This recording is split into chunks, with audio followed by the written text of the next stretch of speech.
I'm Sherilyn Skolnicki, and this is Brilliant Balance, the show for working women who are ready to shine. Each week, I bring you ideas, inspiration, and insight on balance, business, and getting it all done gracefully.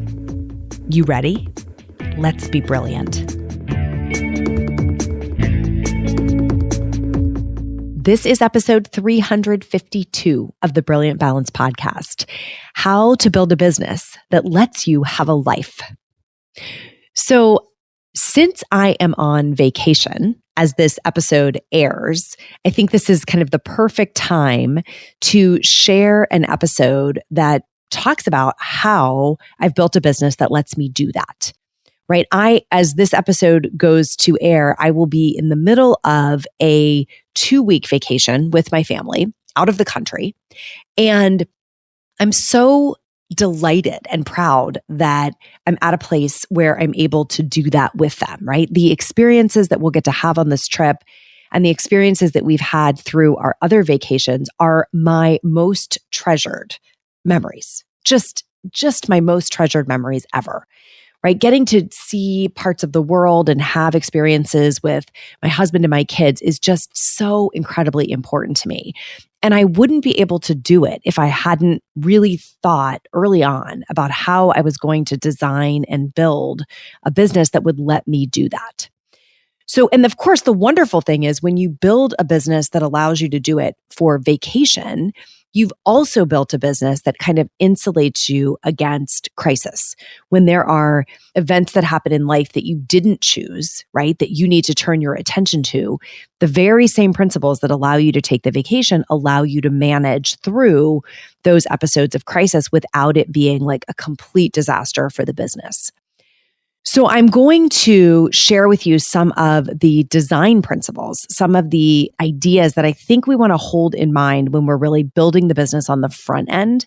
And I'll give you a spoiler alert here that there's one of the most important things. If I look across all of it, I think the most important thing is to surround yourself with really capable people, right? I have an exceptional team who I trust.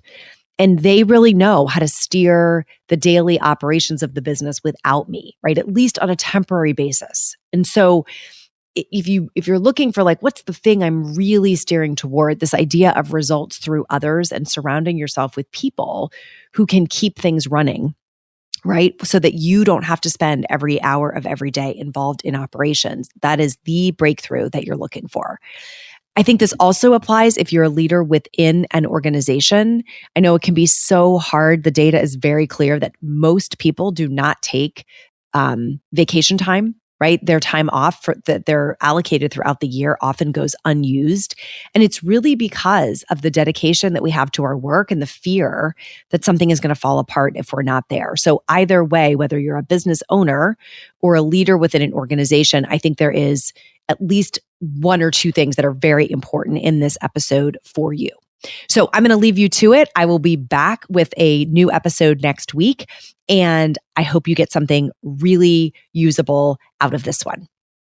And today I am talking to my entrepreneurs and aspiring entrepreneurs out there about building a balanced business. You know, many working women are being drawn to entrepreneurship these days because they want the flexibility that it provides.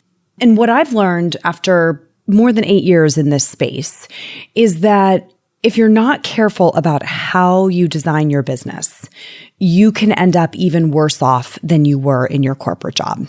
And so today we're going to dig into that and we're going to talk about, what it really takes to design a balanced business, one that can grow to the size and scale that you want it to grow, without breaking your life in the process. And there are honestly few things that I am more passionate about these days than getting this message out, because I see so many women who have their heart in the right place.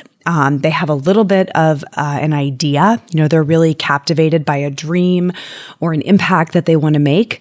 And then they completely go off the rails in terms of how they choose to execute against that dream. And it doesn't have to be that way. I think the whole flip, really the key to making this work, is to reverse the order of the steps that people maybe naturally take and do things in a somewhat different way that gets a much better outcome. And so that's what we're going to talk about today. It's going to be great.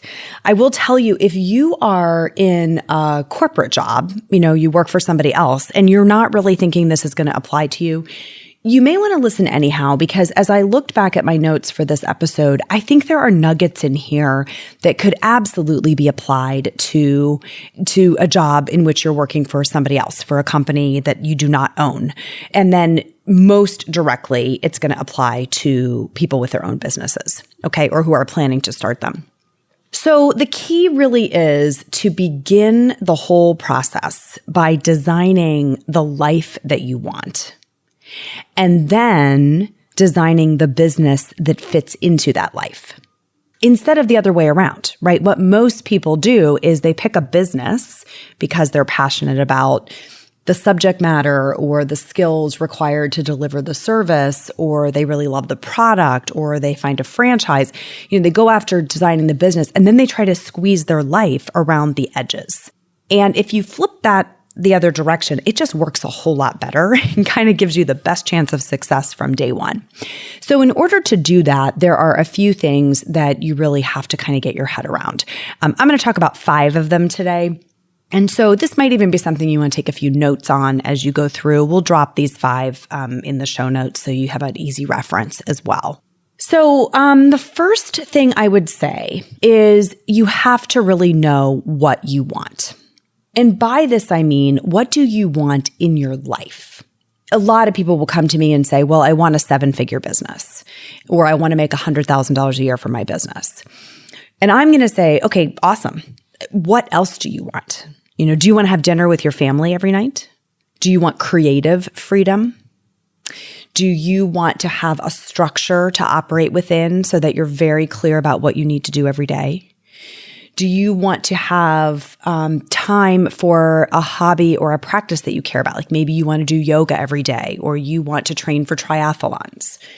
Do you want to be able to take the summers off, right? So the knowing what you want is an expansive question. It goes beyond just, I want to have a business that is about pet care. And it expands it into really what are the elements that you want to have in your life overall, so that you can start to design and choose and think through what type of business might serve that life. So when you're at that stage, I would encourage you to be as broad and specific as possible. Have a list of things that you truly want. You can go back and prioritize that list so that you know what trade-offs you might be willing to make, but really get your head around a complete picture of what you want life to look like. All right, once you have that and you know what you want, the second thing is to know your time limits and your energy limits in this chapter of your life. So you really need to know yourself pretty well. And if I would say what is the pattern or the temptation that I see a lot of people falling prey to, it's that we overestimate how much time we can invest in the business. And we overestimate the amount of energy that we will have from day to day to devote to it. What that can do is it can put you in a situation where you have designed a business that's going to require, I'll make it up, 60 hours a week of your time, but you really only have 30. And so what is that? That is a recipe for chronic frustration, because you are trying to deliver 60 hours of work in 30 hours.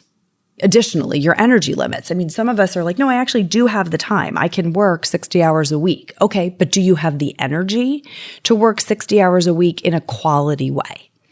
Maybe you don't have family needs or personal needs that would take you away, that you couldn't do the 60 hours, but can you sustain the required quality of energy for 60 hours a week against it? Most of the time, what I see is people skip the step altogether. So they just end up where there's an endless array of work and not enough time to do it. So that's the most common pattern. Second most common pattern would be they grossly overestimate how much time they really have available to do work, because they forget about things like transition time and they forget about some of the things that kind of eat into what looks like it could be a really long work week. Okay, so the thing is, when you know your time and your energy limits, the reason we fight it is because we feel like it's going to be a limiter. We feel like if we know we really only have 30 hours a week, that we're not going to be able to have the size or the scale of business that we want. And I will just tell you that's not necessarily true. But if it does throttle your growth a little bit to honor your limits, so be it, right? Much better that you know what you can do well. And it gets you into a cycle of long-term planning, sequencing chapters of your business rather than thinking you can do everything on day one. I've been at this for about 8 years. As I look back year by year at how things have progressed, I couldn't be running the business I am today 8 years ago for various reasons. The stage of my family was a little bit different then. My knowledge as an entrepreneur was different. I didn't have the team that I have today, right? So it will change and ebb and flow over time, but knowing what your time and energy limits are in this chapter allows you to really design a plan that you can execute without chronically being frustrated. Okay, so that's the second step, is to know your time and your energy limits. The third thing I would tell you to think about is really understand your options for business models. There are some businesses that lend themselves very well to being run on your own time, where you really do have full discretion over where and when you work. Some businesses do not. So if you are running, I'll use pet care again, a 24/7 doggy daycare, pet kenneling kind of business, guess what? Somebody has to be available 24/7. So you could be at the beck and call of a client roster that is expecting 24-hour service. Or you could choose a business that has inherently a lot of nights and weekends involved, like maybe the event planning business, where in order to be planning and executing social events, most of them happen on nights and weekends. So you may love event planning, but if that does not align with the lifestyle that you want and your time and energy limits, then you could be in trouble. Another way to think about business models, other than the time in which they're delivered, is what is the core activity you will be doing? If you hate selling, stay out of direct sales. Right? Many, many, many women are going into direct sales businesses because they feel like it's the only thing they can do with flexibility, but they hate selling. Well, that's a problem, right? When the core growth activity for your business requires you to do something that you loathe doing, you will never fully realize its potential. You just won't, right? And so that's important. And the good news is there are lots of other options. Okay, so what's critical in the business model is you have to be drawn to the activities that you'll be doing day to day, or else you'll be resentful when it's time to do them and your business will not grow. And the second thing is it has to fit into the model of what is the time and space available for it. Okay, so some businesses scale pretty well. They don't require you to be trading your time for money, hour by hour. And any business in which you are selling your time hour by hour for money is going to have a limit, right? And that limit is your time, the amount of time that you are willing to sell. So if you are any kind of practitioner with an hourly rate, and you say, I charge $50 an hour or $100 an hour or $1,000 an hour for my services, multiply that number by the number of hours you are willing to book for clients, and that becomes your income threshold, period. There's no other way to do it, okay? So you want to really pay attention to, do I have a business model that within the amount of time I have available to me is going to deliver against my objectives? And think broadly, because most aspiring entrepreneurs seem to have a pretty narrow definition of what types of business models are available. And I would just encourage you to really do a good exploratory of what's out there look for some models that seem to fit the lifestyle that you want before you jump in with both feet to any venture. Okay. Really choosing wisely the business model. And I'm going to state the obvious here, making sure the math works, right? If you think about that little equation I just laid out, hourly rate times number of hours that you actually are willing to sell to clients, which cannot be all of your work hours. You have to have some time for marketing and to actually do the selling and for some other kinds of behind the scenes work. So it's not 100% of your working hours. That math is really critical. And if you are not fluid in that type of modeling, you're going to want to get some help from someone who is, because you can really get tripped up and design a business that just does not allow you to grow. Okay, balance builders, any chance you're feeling a little overwhelmed by your overloaded schedule? I know, I've been there. In fact, it's why I created 14 Days to Calendar Control.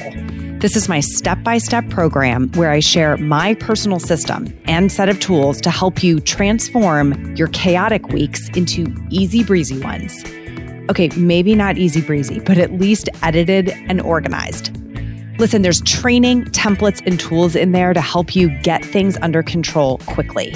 Say goodbye to constant conflicts and chronic rushing, and say hello to calendar control. Curious? Head to brilliant-balance.com/calendar for instant access. That's brilliant-balance.com/calendar. Now back to the show. So that was 3. I'm going to hit them just verbally for you. The first was know what you want in life, right? What do you really want life to look like? How does the business fit in? 2 was know your time and energy limits. 3 is know your options for business models so you can choose wisely. And then the 4th and 5th things are a little bit more about once you are in operation. Okay. So the 4th point is, I would say, know how to get results through others. You simply cannot be a lone ranger and scale a business. You know, you can start one, and many, many people do. The whole notion of a solopreneur, right? The one-woman show. You absolutely can start a business that way. You cannot grow one to the level that most people aspire to all by yourself. And I'll tell you that the book that really first made this crystal clear to me it's an older book called E-Myth. And I think there's a revision called E-Myth Revisited. That book had an activity in it that really set my frame early in my entrepreneurial journey. And the author talks about, as a new entrepreneur, building an organization chart for your business, you know, that kind of has like, this is the CEO or the leader of the business, and here's the head of marketing and sales and operations and finance. Lay out all those roles, but put your name in all of the roles of the org chart.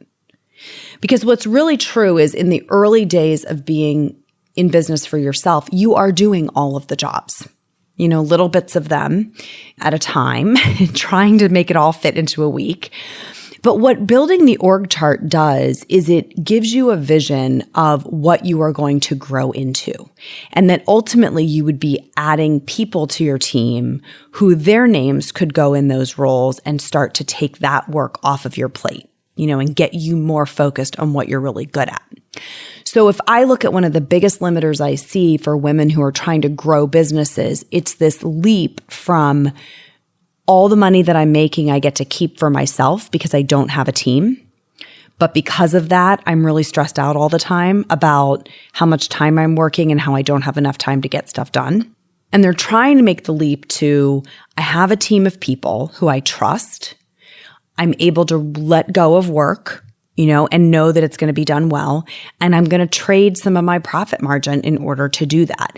That shift is one of the early indicators of like, can you really scale your business? Can you really build a growing, viable, big business that's going to help you support your family without breaking yourself? Because if you can't make that leap to getting results through others, you are really going to struggle to do it without breaking your life, right? You become the person who is spending all of her time working on the business, no time focused on family or self-care or hobbies and interests, right? It's like relationships suffer, our health suffers because we're trying so hard to hold on to all the money and all the control, and we won't let go of any of it. So knowing how to get results through others by building a team, kind of strategically or theoretically building a team early, and then building that budget into your forecast so you can really see, where am I going to add these people?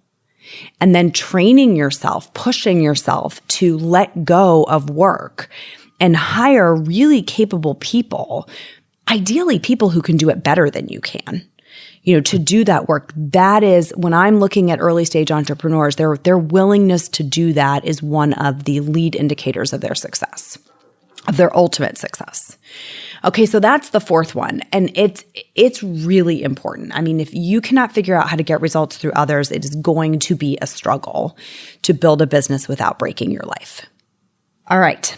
And then the fifth point, and this is the kind of final one I'm going to make today, is you have to know how to get unstuck quickly. You're going to have ways that you get out of your own way. Because the thing about life as an entrepreneur is that there will be many difficult days. There will be amazing days where you think you made the best decision ever and this is incredible. But there will be many, many difficult days. You will often not know what to do. You will have something in front of you that you have never done before that needs to be done next, and you have to figure it out. You will think you need to quit. You will think it's not going to work, right? So knowing how to keep your head in the game and get out of that pattern quickly is everything. My advice would be, get a coach, get into a support group, get a therapist, right? Have somebody or some group of somebody's to make sure that your emotions don't take you under.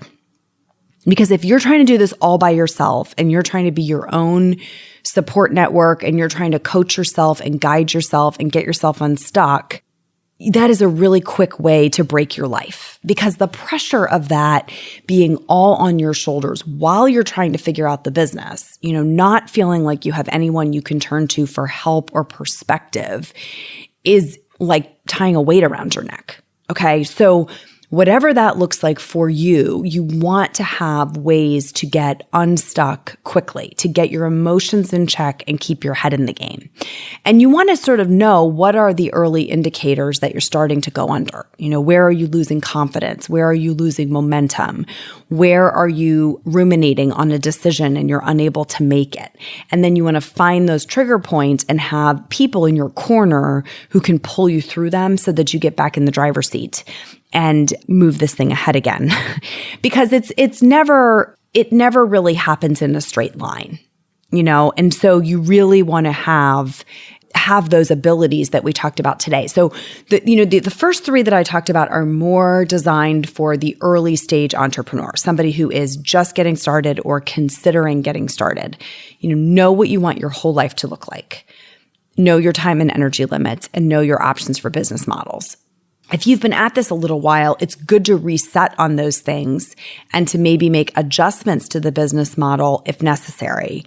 And then you're going to move into these next two around knowing how to get results through others and really finding ways to get yourself unstuck quickly, to get back on track and get your head back in the game. You may have noticed that results through others was a key theme today. And there's a reason for that. I think that our own need to be in control of everything and to think that we can do it better than everyone else and to think it just takes too much time to get somebody else up to speed where they can actually be valuable is really a destructive habit that a lot of women in particular have. High achieving women are high achieving for a reason, right? And we don't like to let go of things all the time. So this ability to learn how to get results through others is critical. It's really critical in the workplace, whether you are in a corporate job or whether you're an entrepreneur. But it's also important at home. And so next time we're together, we're going to talk about that. Because when you're shouldering the burden of running a household on top of running your business, You sometimes feel like you're just going to break. And I can relate to that. But next week's episode will really help you because I am willing to bet you have some people living in your home with you who can be called into service if you have some new strategies for how to do that. And I'm talking specifically about your children and your spouse. So you're going to love this one. It's a really practical application of how to get some more help at home, and you're not going to want to miss it, okay? That's it for today, though. So make sure you come on over and join us in the Brilliant Balance Facebook group.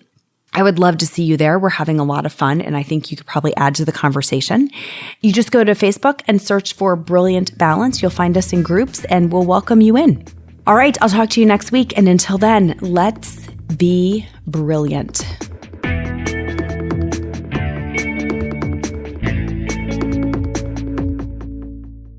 This is thepodcastfactory.com.